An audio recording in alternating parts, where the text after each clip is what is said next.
Number 2 diesel, number 1 ultra low sulfur, biodiesel, premium diesel, renewable diesel. Today on RV Miles, more than you probably wanted to know about diesel fuel. Welcome back to RV Miles, everybody. I'm Jason, coming to you from beautiful Breckenridge, Colorado, where I just got done doing some spring skiing. It's just gorgeous out here right now with still some snow on the ground, and we're loving every bit of it. Since switching back to a diesel truck, a lot of you know that we had a gas truck before, and we've switched back to a diesel now for our RV adventures. I've joined a lot of the Ford diesel owner Facebook groups, and I'm remembering how many questions people have about diesel fuel. And I know a lot of us RVers in particular are buying our first ever diesel vehicle, whether it's a tow vehicle or a motorhome. So on this video, I wanted to talk about the very basics of diesel fuel for us non-gearheads, for those of us who just want to feed our engines the right stuff and keep them operating properly and lasting for years to come. So this video is really aimed at anyone who owns a diesel truck or a motorhome or is looking to buy one. I'm not going to get into the pros and cons of the technology itself, gas versus diesel. I have a separate video on that. But this is for those of you who have questions about biodiesel, premium diesel, additives, and more. And for those of you who have owned diesels for quite some time, I think there might be something in here you might not have known. So let's start with talking about what diesel is. The inventor of the diesel engine, Rudolf Diesel, originally designed his engine to use coal dust as fuel. He also experimented with vegetable oil before the petroleum industry began making petroleum diesel fuel. Most diesel fuel used in the US is refined from crude oil. Diesel is a product of the distillation process. Crude oil is heated up and the different distillates are separated out, including fuels like gasoline, kerosene, and diesel. U.S. petroleum refineries produce about 11 to 12 gallons of diesel fuel from each 42-gallon barrel of crude oil. So the crude oil is a big part of the cost of diesel fuel. You've surely noticed that diesel is usually more expensive than gasoline. That wasn't always the case. Up until the early 2000s, diesel usually was less expensive per gallon than gasoline, but before 2006, most diesel fuel sold in the US contained high quantities of sulfur. Sulfur in diesel fuel produces air pollution emissions, and in 2006, the US Environmental Protection Agency issued requirements to reduce the sulfur content of diesel fuel sold for use in the US. So this is where we get the first term that you may want to know: Ultra Low Sulfur Diesel, or ULSD. You may read in your manual or see on your fuel cap that you should only use ULSD. No worries, all diesel fuel now sold in the US for on-highway use is ultra low sulfur diesel. Home heating oil might not be ULSD, for instance, but if it's sold at a gas station for you to use in your truck or motorhome, it's going to be ULSD. But that requirement added additional steps to the refining process, and it's the main reason diesel fuel prices went up in the mid-2000s.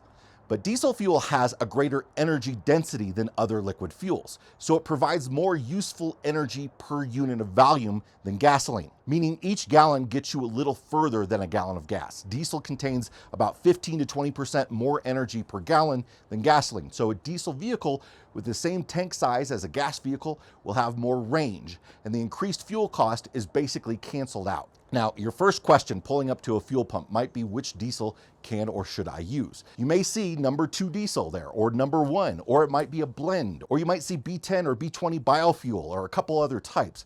So let's start with number 2 diesel. This is the standard. This is the number 2 pencil that works on the Scantrons. This is what your engine is designed to run on, and it's going to be what's sold at most pumps in the US for most of the year. It has one downfall. It has some wax in it, and that wax can start to solidify when it gets cold. You might have heard people calling this diesel gelling, and it's bad. It can lead to engine sputtering, difficulty starting, and even complete engine stall. And that's where number 1 diesel comes in. Number 1 diesel is thinner without that wax, but it burns hotter and faster, which sounds good, but that actually reduces fuel mileage. But it can be used in the severe cold. But you don't really want to run straight number 1 diesel unless it's very cold, like below -30 Fahrenheit. You'll generally only see number 1 diesel in very cold places. So if you can't get number 1, how do you stop gelling in the winter? Well, if you're buying diesel in a cold area, they blend number 1 and number 2, so really you're all set. There are anti-gel products that you can pour into your tank to stop gelling if need be. A lot of people do this on every fill up.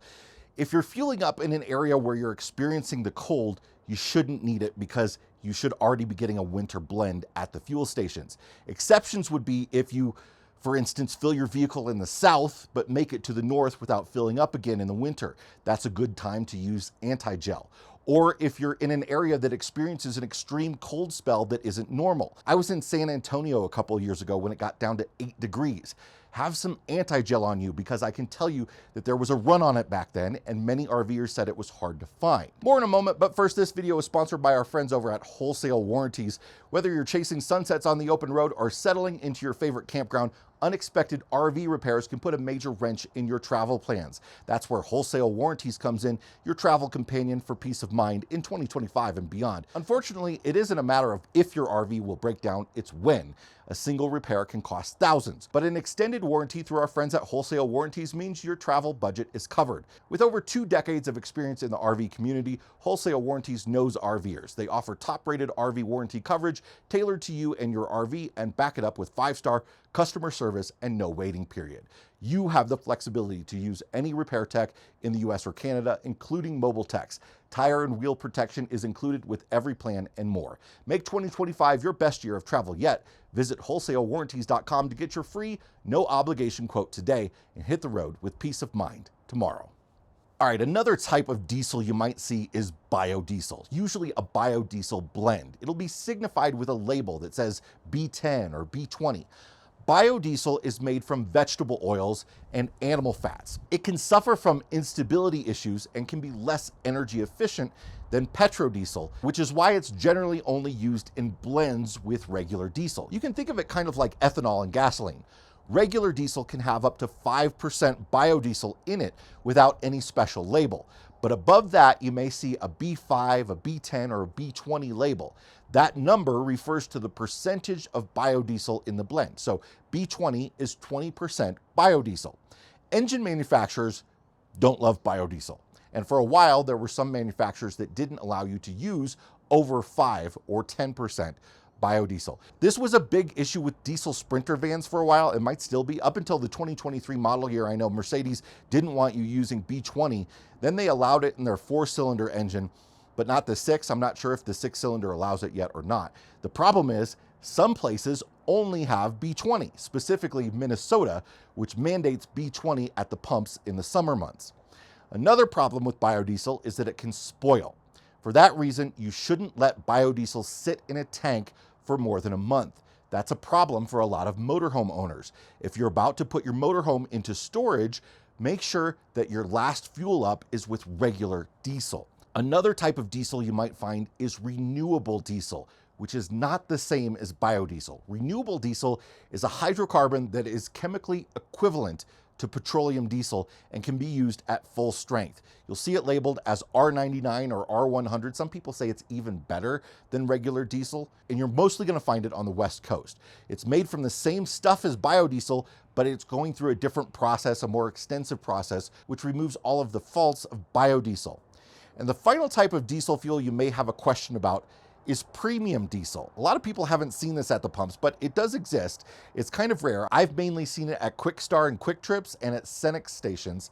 It's a diesel fuel that has some premium additives included that improve lubricity and cetane levels. When the government had refineries remove sulfur from diesel, the level of lubrication provided by diesel decreased, which causes more wear, particularly on fuel pumps and fuel injectors. And when those things need fixed, it's incredibly expensive. Additives containing lubricity improvers help restore and maintain the necessary lubrication. Some additives also act as detergents, cleaning fuel injectors and preventing deposits from forming. And cetane enhancers improve fuel combustion, resulting in smoother engine operation and potentially increased horsepower and slightly better fuel mileage. Cetane is a measure of the fuel's ignition quality, essentially how quick and easily it ignites under compression.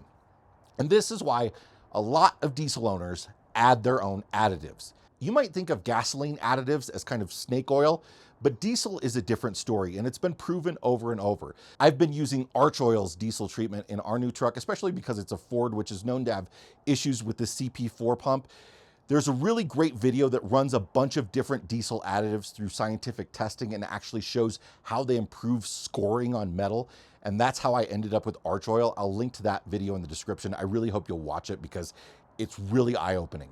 If you do buy premium diesel at a station, it's got those additives in it. How much of what, I don't know, but they do list those usually on the websites of the stations. I wouldn't use premium diesel and then an additional additive. The reason is you might increase the cetane level too high, and too high of a cetane level can be bad. Now, important things to know about buying diesel at a fuel station. Which brand is best? Well, the diesel supply chain is more complicated than the gasoline supply chain, which leads to most diesel at different stations to be pretty much the same. They are going to have a little bit different additives here and there, but you might be at a station that has a certain branded gasoline. That doesn't mean that that diesel is that same brand that you know and trust. The most important thing is to get fuel at a station that regularly sells diesel. If they have one pump in the corner that hardly gets used, or if they're like downtown in a major city or something, that diesel could be sitting for a while in the underground storage tanks, which can cause problems. It can cause the biodiesel to oxidize. It can cause water and gunk to end up in the fuel. So when you buy diesel, it's often recommended that you go somewhere where there's high volume. Now, when you buy diesel, you might also see off-road diesel, or at a truck stop, it might be referred to as reefer fuel, used to power refrigeration units on semi-trucks. It's identical to regular diesel, except for the fact that it's dyed red and it's much cheaper. It's cheaper because the taxes are lower, because it's illegal to use for on-road vehicles. If you get caught, you're going to pay some fines. Whether you're a commercial truck driver or not, you can get diesel at the big truck pumps, and it's especially helpful if you have a big motorhome or you're towing a big trailer. They're easy to get in and out of, and they have a higher flow rate, so you fuel up faster. It can be a little intimidating though. Most truck pumps won't start with a credit card at the pump. Some of them do. You can try it out first, but if it doesn't work, then you have to go inside and leave the card with the person at the counter, or you prepay. They're going to ask you what your truck number is. You just say you're a private vehicle or you're an RV or something like that, and they'll hold your card, or they'll have you pre-authorize a certain amount. If you pre-authorize a certain amount, say you want $200 worth of fuel and you don't use that much, when it gets reconciled at the end, you will only pay for what you use. So it is okay to authorize it for more than you will use. Some brands do allow you to start the pump with your credit card or with an app they have. If you put your information in the app, you can then start the pump right from the app. Or you can get one of the fuel savings card programs that's made for RVers, which draw from your checking account. You'll get a card that will start most pumps, and you'll save a decent amount of money as well, sometimes like 30 cents a gallon. And truck stop fuel, particularly right near the highway, can be much more expensive than a mile into town. One more thing about fueling up with diesel. There's no standard for the color of the handle. It's rare to accidentally put diesel in a gas vehicle because the nozzle size is bigger on a diesel, but it's common for people to accidentally put gas in a diesel vehicle, which can be terrible. If that happens to you, don't start the engine, get it towed. And it can happen because the gasoline nozzle does fit into your diesel port. A lot of people make this mistake because they're looking at the handle color on the pump. Some states have rules regulating the handle color. Some fuel station brands have their own method, but a lot of people, they've gone to the same station forever and the handle's always green, and that means diesel. That's not the case. Sometimes it's a green handle, sometimes it's yellow, sometimes it's red, often it's black. Make sure you're grabbing the right thing and don't go by the color. I would love to know if you have any questions about using diesel. Put them in the comments and I can try to answer them if I know the answer, or somebody else in the community might answer them as well. If you get something out of our videos, I hope you'll consider becoming a Mile Marker member. It's our paid support community. It's $7 a month or $70 a year, and it pays for all the content that we put out, pays for the writers that we work with, and all sorts of things. And we give you little bonus extras for it. We do insider emails, we have extra podcast episodes and more. Check it out in the link in the description below. Hit the like button if you got something out of this video. Subscribe if you want more like it. And we'll see you next time. Thanks, everybody. Bye-bye.